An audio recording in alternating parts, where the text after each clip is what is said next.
I don't think I had ever laughed as hard as I did when Kenny was negotiating Buddy's new deal. That's what good GMs do. You got to look 4 or 5 years down the road for these contracts. Did we just have the ultimate Buddy Hield experience last night? Oh my God. Hell yeah. I mean, get him out of here in the first quarter. I know. I'm watching that game going, this guy, what is he doing out there? And then the third quarter, he goes off. Then he has that play late where he has an awful turnover. Then he plays amazing defense on Devin Booker at the end of the game. Yeah. I'm going, what am I watching? Defense. Textbook. Hey, what did you do when he took Jay Crowder to the basket? Did you see that? Oh, yeah. We were talking about that earlier. First of all, I was sitting there and he's making 90 moves over on the baseline. I said, what's this guy doing? Pass the ball. Then he just hits this nasty up and under on Jay Crowder. I said, oh my gosh. Keep the ball. Keep the ball. Buddy Hield or Akeem Olajuwon. My goodness.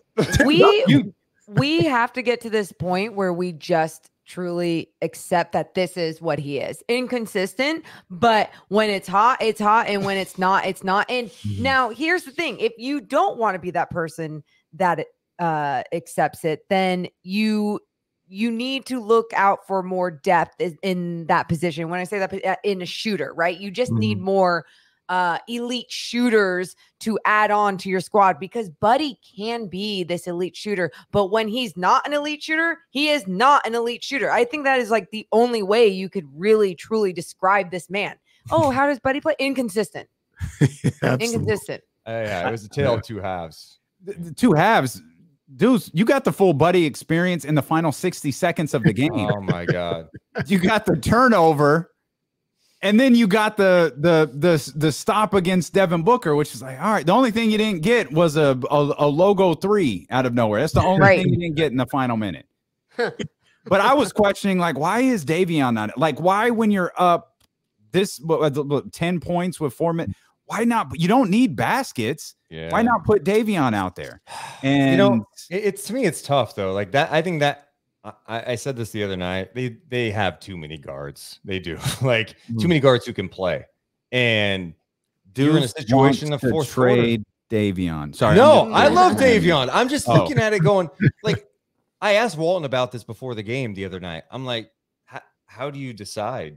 And he was talking about it's been really tough. He turned to Alvin at one point during a game. It's like, who do I go with here? Like, who's our closer? And Alvin's like, that's on you, man. And he went with his gut.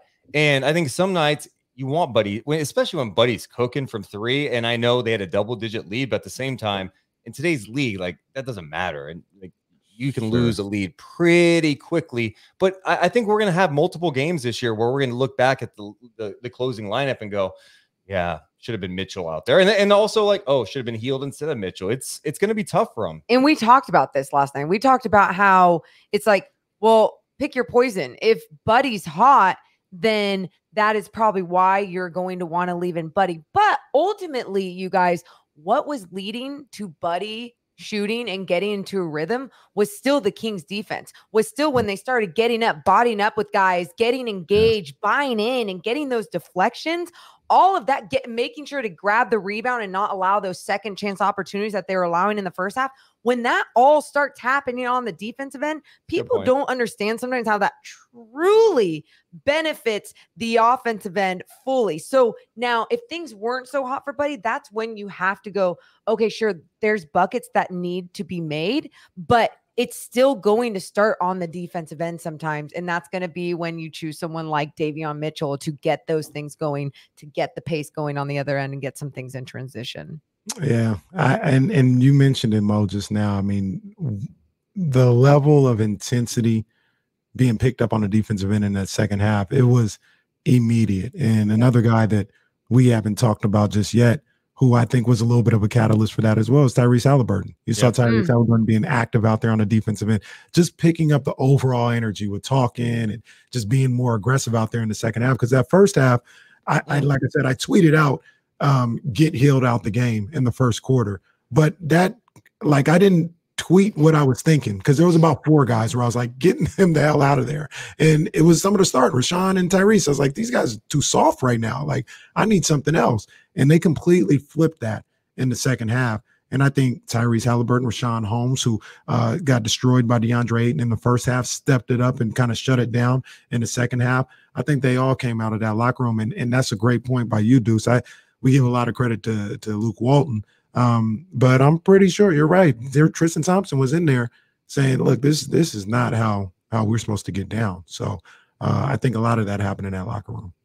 And they responded. They came out and responded. They did. I think the other frustrating aspect is just what's going on in the final 2 minutes, these games. I know the fourth quarter against the Warriors pretty much was all bad, but specifically last night, it's just like, why does the ball stop moving? Why are we just standing around and taking bad shots and making bad decisions and fatigue mentally, man? Yeah, but you got to figure that out. Yeah. You know what I mean? Like that's you got to push through, because we go, oh, they're young. They're not that young. I mean, Fox is year 5, Hield's in year 6, Barnes is 10 young. Plus.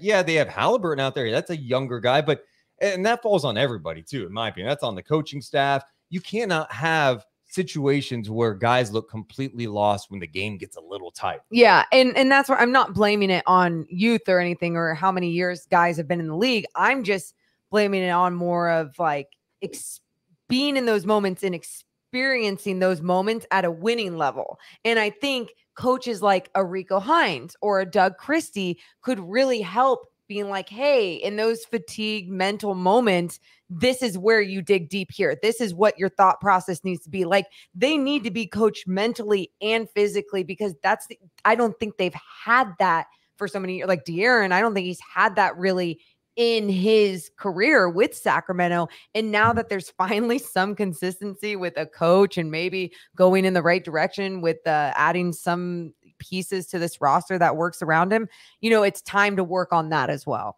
Yeah. Doug's going to hand out some seaweed and be like, here, this is going to help your mental focus. Have you guys ever had seaweed? Oh, yeah.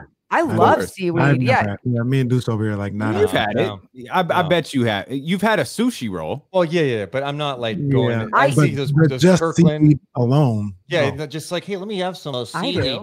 It's fantastic. It is fantastic. It's like a little crunchy treat. It's weird. Let's be honest. I love to eat. If you can't tell.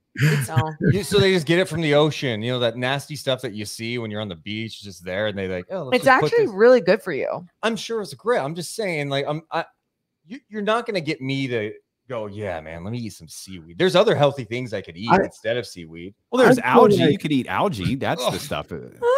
I feel like people would tell us anything outside of poison ivy is good for us. What? No. Like No. Who says let me eat seaweed? What? Time out. Eating seaweed. Let me drink milk. What? The thing came from that cow. I mean, I like milk, but who invented that? Who said, yo, this is what we need to be drinking? Yeah, don't get me started on milk. If you drink milk, you're gross. Well, relax a little bit, dude. Relax a little. Now, I don't drink milk just in a cup, but I like my cereals. I like milk and cookies. Come on now. Just like switch over to oat milk. Think about, have you read what's in cow's milk? You don't, pussy, gross stuff, Kenny. So have fun drinking pus. Dude, there is something about, I don't know what's girth and pus are really just weird words that are part of Morgan Reagan's vocabulary. Speaking of, could you please get yourself together? Could you please, and it has to be with Matt. It can't be with Kenny. And bring Kenny a towel. Could you please work Stat Hose into a broadcast? No. Do you want me to get fired? No. That's not a fireable offense. Oh, come on. I am so new. It's just like, see how Matt reacts. There's no way. I will say that off camera. Like, Deuce will barely let me say it on the podcast. He's like, that's not true. Can we stare away? That's not true. That's not true. I wasn't sure that Morgan was trying to, she wanted to sell like Stat Ho merch. That's what it was. I was like, oh, what about Stat Hose? Everyone that just looks at stats and like don't actually watch the game. And he's like, yeah, I don't know if that's like appropriate nowadays. Like maybe you shouldn't put that on a shirt. And I was like, yeah, I guess we don't want to mess with anyone if just in case. But have you seen the stuff we put on shirts? Oh yeah. Oh yeah. I love it. We wild out here. We got the OK Lake Show shirt coming too. So like, yeah, they've got to adjust that so people can wear them. It's weird. Like it's a tremendous design, but it's it's for Laker fans. Like it just says OK Lake Show, and it's like, oh, a Laker fan would love this. Like why would someone listening to this show buy it? I'm not sure. We're working on it. We're working on it. Yeah, but we have Morgan doing that. As the kids like to say, she's a noob. Yeah, I'm a noob. I just want Matt's reaction. I need Matt's live reaction. I think that's such a great term. You live and die by that freaking box score. Thank you for appreciating that. Matt's reaction will be like, what was his name? Myers, when Kanye said George Bush doesn't care about black people. That's how Matt will look. Matt will be like, Matt. Oh, that was great. I don't know if you guys heard at one point last night, but if you saw the Sacramento Kings tweet out something about the Donda versus the CLB album, and it was only Chimeze Metu that was like, oh, I like the Donda album. So I had asked Matt and then Kyle and Katie was like, I just listen to Disney music and country music. And Kyle's shaking his head. I despise country music, and that's awful. I shouldn't say that out loud because so many Americans love country music. But then when we came back, I had to transition into the struggling fourth quarters, and I was like, well, just as depressing as country music, the Sacramento Kings struggling in the fourth quarter, and like they're just like, oh my. Matt after was like, oh my god. I was like, I mean, what do you want me to do? Do you want me to be myself or not? Like, come on. Well, that's the bit, isn't it? Like a pickup truck and a dead dog, and your wife left you. Isn't that the bit about? I got my horse and my truck and my dog on the side, and we're gonna go. If I hear that stupid Applebee, you guys know that commercial? Which one? I go to Applebee's on a Friday night or whatever. On a date night and a Applebee's, get my right, and a milkshake and a cowboy. It's awful. I do kind of remember that one now. Yeah. I do. I guess I blocked that out. You started a podcast a week ago where you were singing and playing a guitar. Yes. And it was, you did one where I don't know if it was like an indie rocker accent or a British accent. I don't know what exactly you were doing. Do you guys remember Ashley Simpson? And how she would sing like she would sing like this, and she just like that. And so then I was like adding in some Ashley Simpson to my alternative, and like, and the NBA is back today. It's just dramatic and stupid, and people make lots of money doing that. When September ends. Yes, Kenny. Yes. Well, this is what happened when the Kings win. Like we just can't. We can't get through a segment when the Kings win. We're the sophomore class here, all getting together for the reunion. Oh, it's wonderful. Let me ask you guys a question about the Kings here before you get here. I have a theory. I don't know if it's a theory, just a thought, I guess. Tomorrow's game is really big to a certain degree.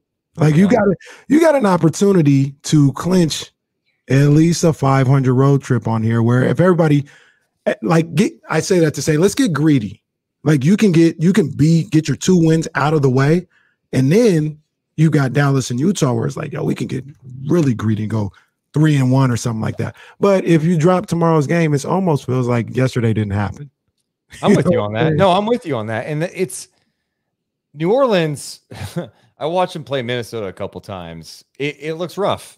And they've got Brandon Ingram, and he's been unbelievable this year. But other than that, it looks really rough. So you can't have a letdown tomorrow. And like, obviously, I'm like, it's a must-win game. I'm not saying that, but like, it would be super disappointing. Like the way you finished Phoenix and the way you started Phoenix, you need to come out and go to New Orleans tomorrow and just take care of business. Have that be a night if Fox plays, which we expect. I hope they blow them out and Fox doesn't have to play the fourth quarter like that. I want some of that. You know what I mean? I want us to, okay, they played pretty well against all these playoff teams, and then they played a team that is not very good at this point, and they beat them by 15 points. You know, that's what I want to see. That's going to make it. Yeah, that's going to take guys though, like Terrence Davis hitting some of his shots. And that's, you know what I mean? It's like, it's going to take, like, everyone has to step up in a different way.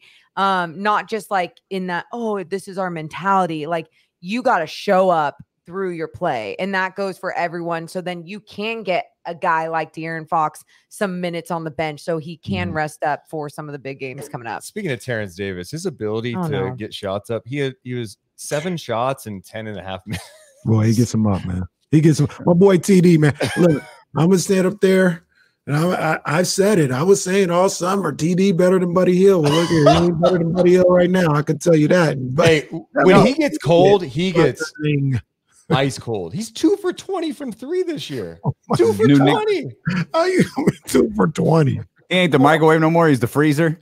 Oh, He's the freezer in the garage. He's not taking 2. Who's the freezer? What? Is someone the freezer? The nickname? Oh, the refrigerator, maybe? Someone the refrigerator? Oh, William the Refrigerator Perry? Yeah, no. There's no freezer nickname. I don't think that's a good one. Yeah, Refrigerator Perry from WrestleMania 2. Everybody knows that. The Battle Royal at WrestleMania 2.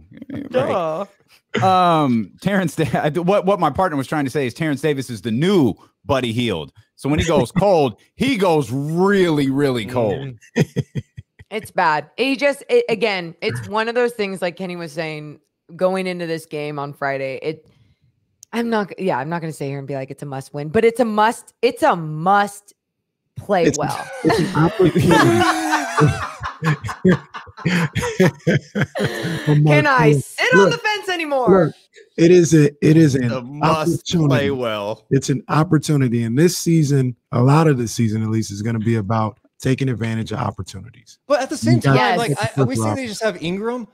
I mean, Devontae Graham could get hot. Valanciunas is a problem. That's like he's had a 2020 game this year. He's hurt Sacramento before, so like literally, literally. Like looking around the league, there's so much parity in the league right now. There's a lot of just good teams. So much talent. So much talent. Yes. Like, I think right now you could be like the 2 teams that are just like bad, Houston and OKC. And even OKC last night comes back from 26 down, but like they're a rebuilding team, but these teams have a lot of talent still. Yeah. Like you go up and down the schedule. I'm looking at the Kings schedule. I'm like, oh, that's hard. It's tough. I mean, the Pelicans game shouldn't, if you play like you have been maybe against like Utah and some of these other games, like you should be able to take care of business, but it's still not going to be easy. Brandon Ingram's playing like an all-star right now. Brandon Ingram can go for 40, 45 at any point in time. I'll take him here, please. Please. You want to talk about missing link? You guys can have Ben Simmons. Brandon Ingram. Brandon Ingram is that guy. He is that guy. I don't know what it would take, and I mean, I don't think the Pelicans should move him, but he is. They should just special. Griff should do it before he gets fired. He'd just be like, forget it. Like, this is somebody else's problem at any minute. This is going to be somebody else's problem, and it's not going to be mine. But Deuce and Mo are all ours. We appreciate you guys for being with us. The Odyssey app, YouTube, check out their podcast wherever you get podcasts from, or the video version, which I highly, highly, highly recommend.